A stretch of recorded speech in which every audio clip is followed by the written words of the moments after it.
Hi guys, if you're in the UK and part of the Oasis fan community, unless you've been living under a rock, the odds are good that you will have heard something about a group of lads from Hastings operating under the name AISIS.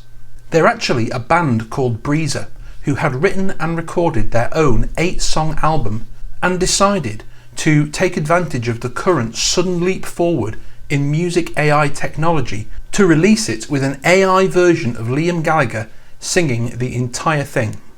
They've been debated on TV, they've been all over the papers. It has been a meteoric rise out of obscurity for these lads. Nick, just to round off, you were telling me a story in the break there about Oasis. Tell me what that was about. Well, as I'm sure your viewers know, Oasis, the Gallagher brothers, broke up. Okay, there have been talk of a reconciliation, but at the moment that's not on the table. If you go on YouTube, you will find something called AISIS, which is AISIS, talking about a lost album. An AI generator has made.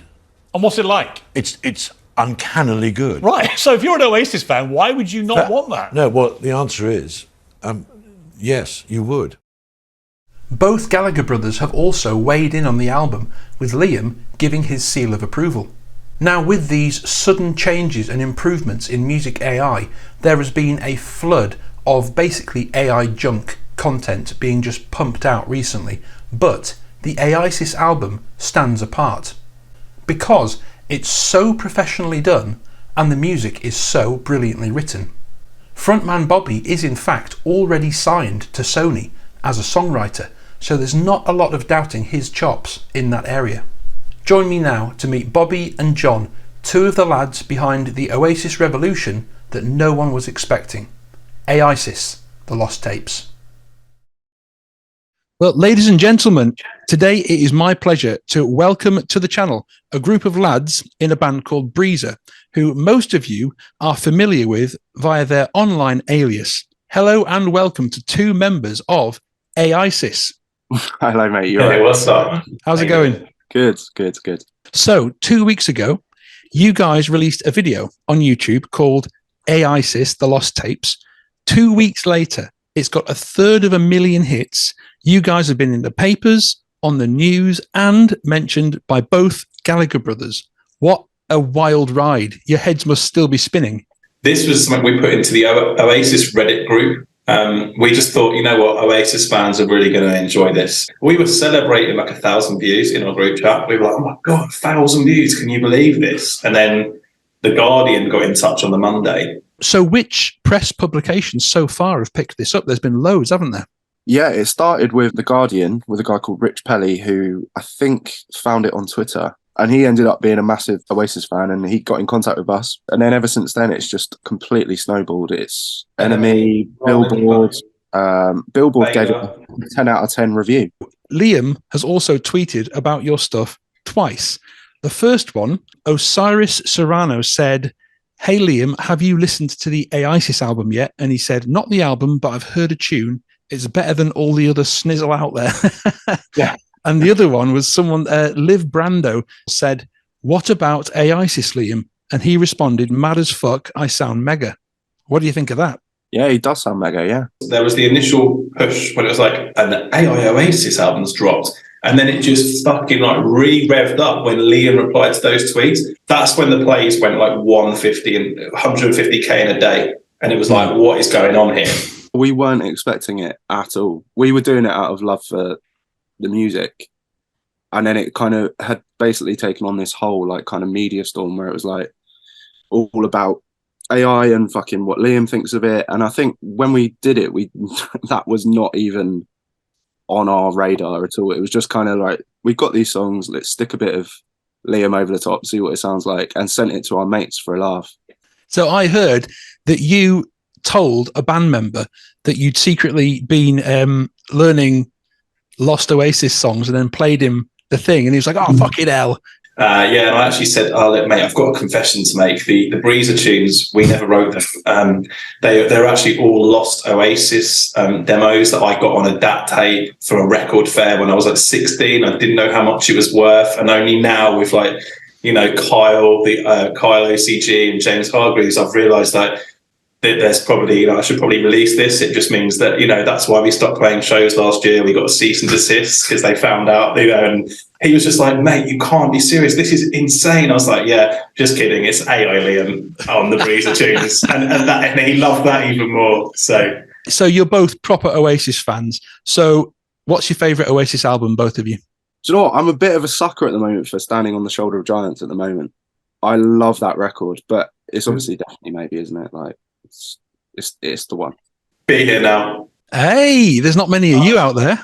Unashamedly Be Here Now. I met Noel at a Killers gig in Brixton in 2005 in the bar, and I was just like, oh, mate, like, nice to meet you. I love Be Here Now. And he goes, no one else does. Everything everyone says it is, like, it's bloated. It's like, it's just too over the top. It's cocaine set to music. That's everything I love about it. I love the fact that the hi-hat's probably the highest thing in the mix on some of those songs. Yeah, I love that album. That's in my kind of top 3, but we've got the Holy Trinity here because mine's Morning Glory. So there you go.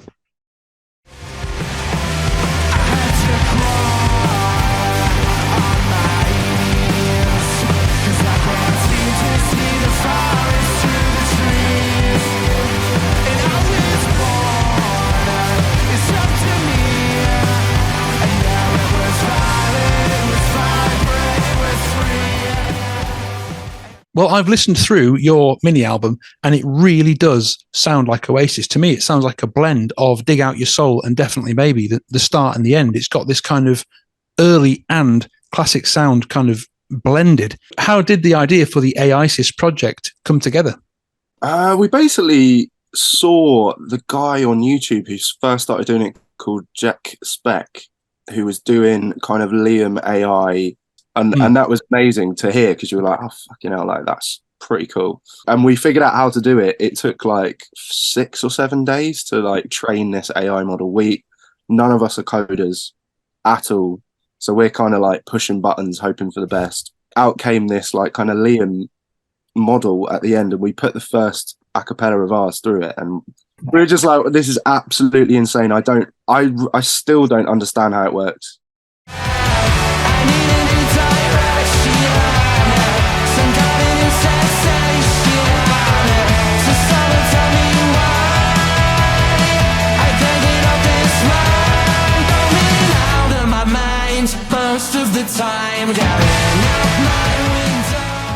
So I want to talk a little bit about the slightly precarious nature of using AI in music today.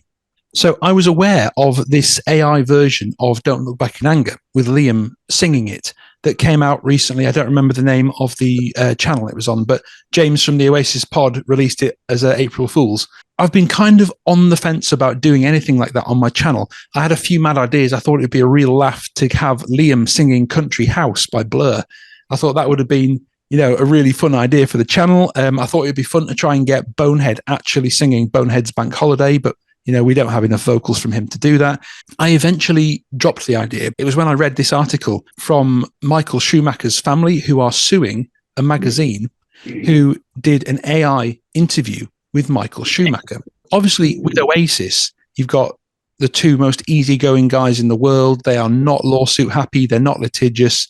They're just super chilled out about everything. Noel doesn't even sue other musicians who literally nick his songs. So with Oasis, it's not so bad. But bands like Zeppelin, Jimi Hendrix, their estates will just, the shutters will go down on the windows and the SWAT team will be falling out of the ceiling, when it comes to anything that's their intellectual property. What do you guys think that do you guys think this is a very short window when people can get away with this, or do you think this is probably the future? Oasis differs from a lot of the other work that's available out there online. It's an original body of work. This is almost a bit of fan fiction, really. This is like, this is a bit of a kind of nod to what might have been in our case. I think that's why Liam was like, yeah, cool. And Noel, brushed it off really on Radio 2. I'm sure they have had a good listen to it, and they probably do appreciate the work that has gone into it. What I've been picking up in general from the Oasis fan community is everyone loved AISIS because it was just great songs. It was done so well. However, since you guys released that, the internet has kind of flooded with new AI copies, none of which are as professionally done, and many of which are like, Liam Gallagher singing "I Got a Brand New Combine Harvester" or some daft thing like that. And there's been lots and lots of tweets from people saying, "I am so sick of this AI rip-off shit. It's going to devalue the real thing." Now, you guys do stand alone in that, because you guys have given real shit-hot quality songs, and Liam has given his seal of approval. So I can't include you guys under that banner. But I do think you guys have been remarkable in your timing with it.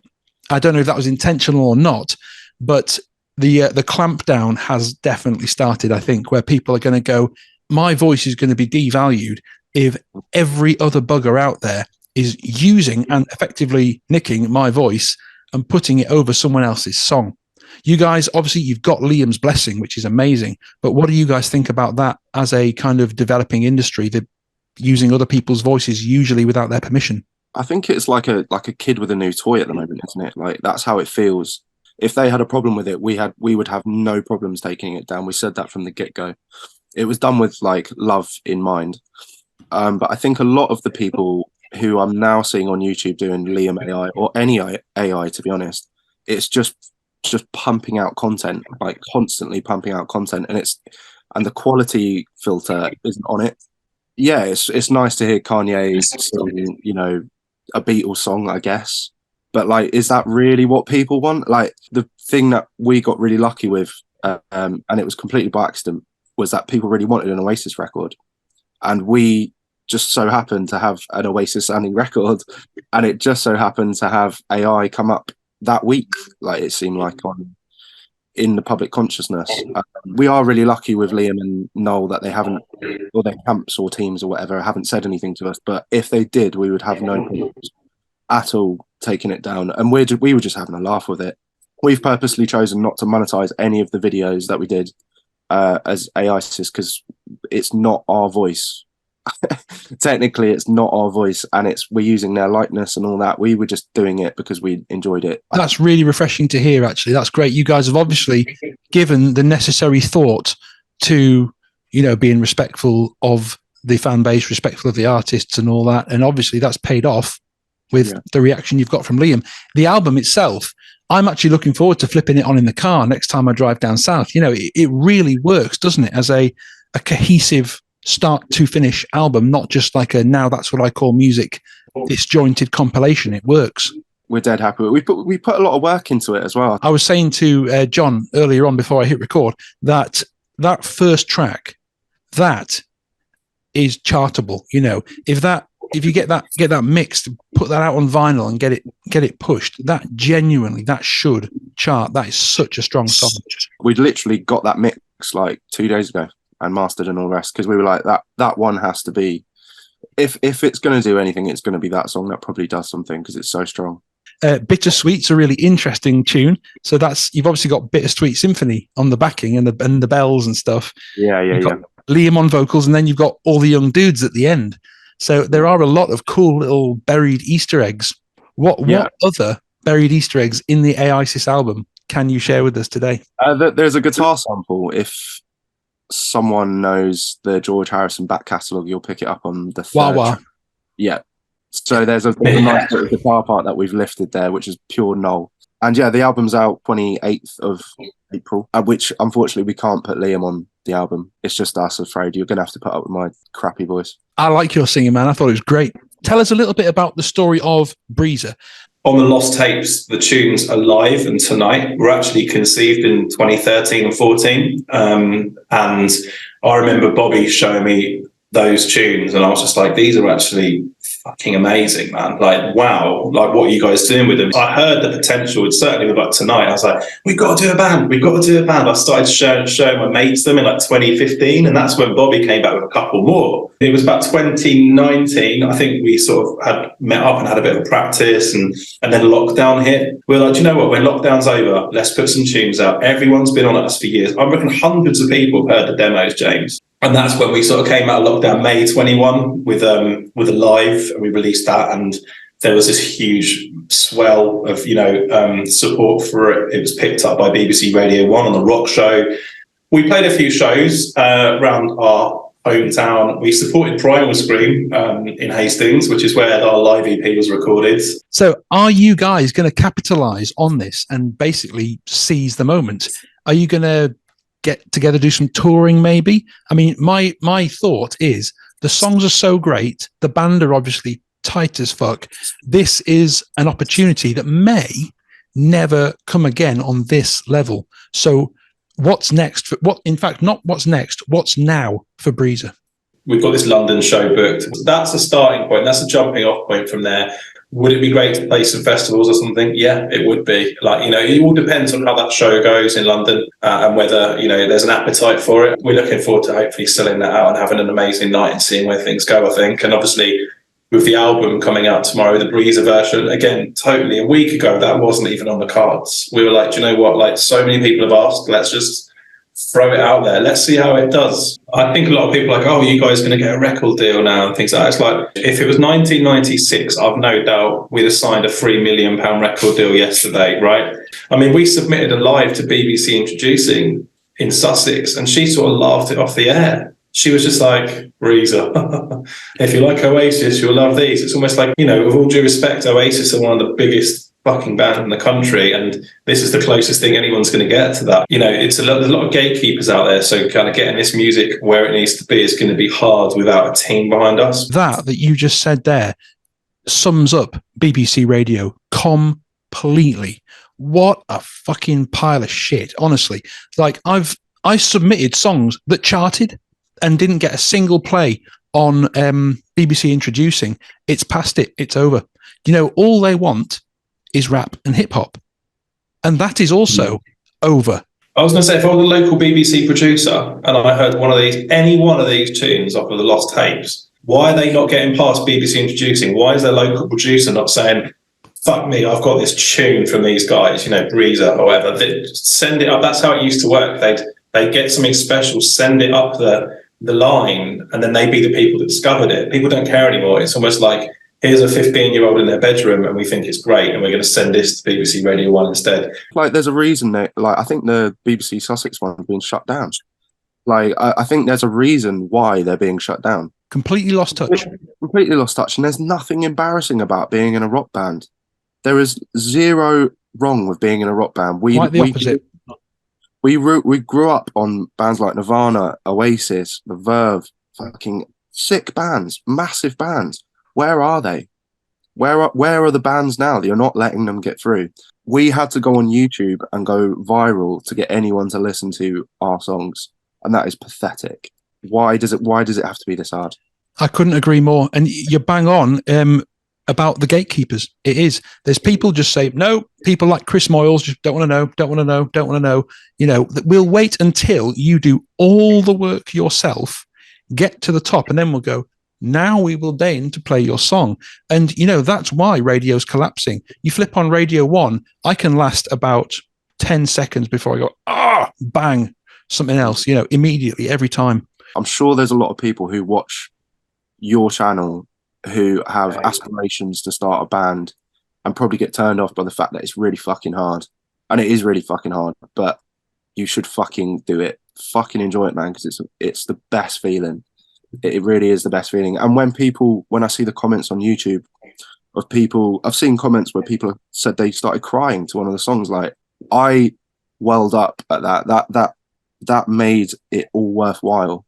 Yeah, it was an AI version of it. Like, I give a shit anyway, but it's the comments, man. That's the thing that just has given this so much. This is probably the thing we've enjoyed the most, is just seeing the comments, man. It's the fact that the comments really sort of, like Bobby said, getting a bit like emotional. It's like, wow, yeah, these songs, we always felt they were big, but actually when we had the opportunity to speak to the right people who might be able to help us put them out there are so few people in the industry that actually get it now. And I think, you know, that's the thing, just seeing the massive reaction to all this and the actual tunes, because at the end of the day, they're just great tunes. And I think we thought, you know, we thought it was just us that thought that, but now we know there's a lot of people out there who want this.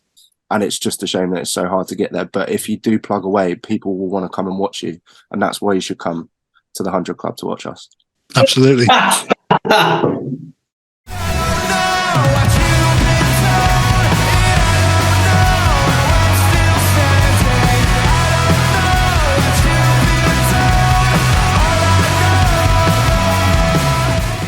Lads, you've got this gig coming up at the 100 Club in London. What would you do if Liam or Noel showed up like they did back in the day for Oasis? I'd stick them on the guest list. We'll chuck them a can and just say, look, we've got a guitar over there. There's a spare mic. Come on. Let's do Morning Glory, boys. Come on, for the crowd. Can we expect any future AISIS releases anytime soon? We're going to do a volume 2, defo. It won't be a Breezer record, but we'll definitely do like another volume 2 because it seems like people really love it. So it will be fun.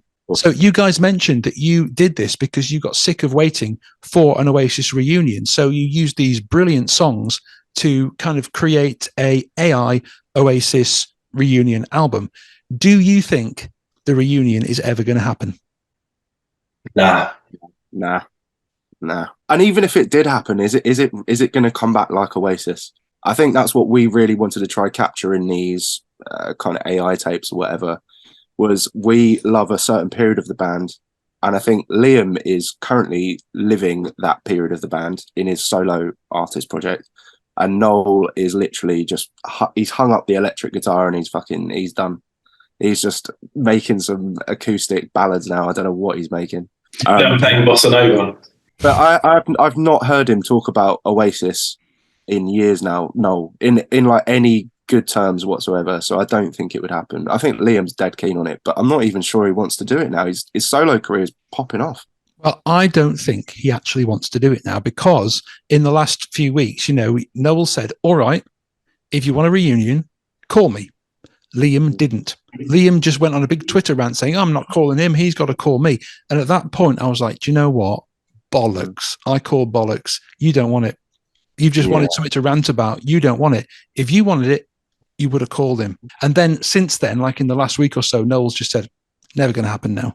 So I think we had a little window where if Liam could have just manned the fuck up and called him, it could have happened. But I think there's obviously just too much bad blood. They're never going to be able to fix that. So, I mean, I hope for my own selfish purposes that they do get back together because I never got to see them.